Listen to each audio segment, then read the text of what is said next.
ನೋಡಿ ನಮ್ಮೂರಲ್ಲಿ ಗಂಟೆ 9 ಆಯ್ತು, ಇನ್ನು ಈ ಮನೆ ಹೋಗಿಲ್ಲ. ಹಾಯ್ ಹಲೋ ನಮಸ್ಕಾರ Karnataka, welcome back to my mini vlog.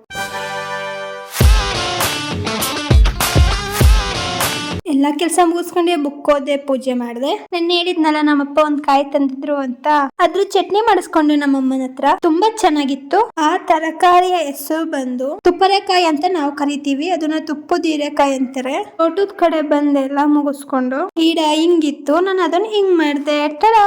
ನಮ್ಮ ಮಾವ ಬಂದಿದ್ರು, ಅವ್ರ ಮನೆಯಿಂದಾನೆ ನಾವು ಸ್ಯಾಮ್ನ ಕರ್ಕೊ ಬಂದಿದ್ದು. ನೋಡಿ ಅವ್ರನ್ನ ನೋಡಿ ಹೆಂಗ್ ಆಡ್ತಿದಾನೆ ಅಂತ. ಪೋಸ್ಟ್ ಕೊಡಕ್ ಬಂದಿದ್ರು, ಅದನ್ನ ಇಸ್ಕೊಂಡ್ ಬಂದೆ. ಯಪ್ಪ, ಇಲ್ಲಿ ಸಿಮೆಂಟ್ ರೋಡ್ ಕಟ್ ಮಾಡ್ತಾ ಇದಾರೆ. ಸೌಂಡ್ ಅಂದ್ರೆ ಸೌಂಡ್. ಇವತ್ ಚುಮ್ಮಿ ಫುಲ್ ಹೆದರ್ಸ್ಬಿಟ್ಟಿದೆ ನಮ್ಮನ್ನ. ನಾವೇನೋ ಏಟ್ ಆಗ್ಬಿಟ್ಟಿದೆ ಅಂತ ಫುಲ್ ಗಾಬರಿ ಆಗ್ಬಿಟ್ಟಿದ್ವಿ. ಆದ್ರೆ ಯಾರತ್ರನೂ ಹೋಗ್ ಬಣ್ಣ ಚಸ್ಕೊ ಬಂದ್ಬಿಟ್ಟಿದಾನೆ. ಕಡ್ಲೆಕಾಯಿ ಇಟ್ಟಿದ್ರು, ಬಿಸಿ ಬಿಸಿ ಕಡ್ಲೆಕಾಯಿ ತಿಂದೆ. ಹಣ್ಣನ್ ತಟ್ಟೆಲೆ ತಕೊಂಡು. ಒಬ್ಬರ ಮನ ನೋಯಿಸಿ ಇನ್ನೊಬ್ಬರ ಮನೆ ಹಾಳು ಮಾಡಿ ದೇವರಿಗೆ ಕೈ ಮುಗಿದರೇನು ಫಲ. ನನ್ನ ವಿಡಿಯೋಗಳು ನಿಮಗೆ ಇಷ್ಟ ಆದ್ರೆ like, share, comment and follow ಮಾಡಿ. Love you all. Thank you for watching my videos. Love you all.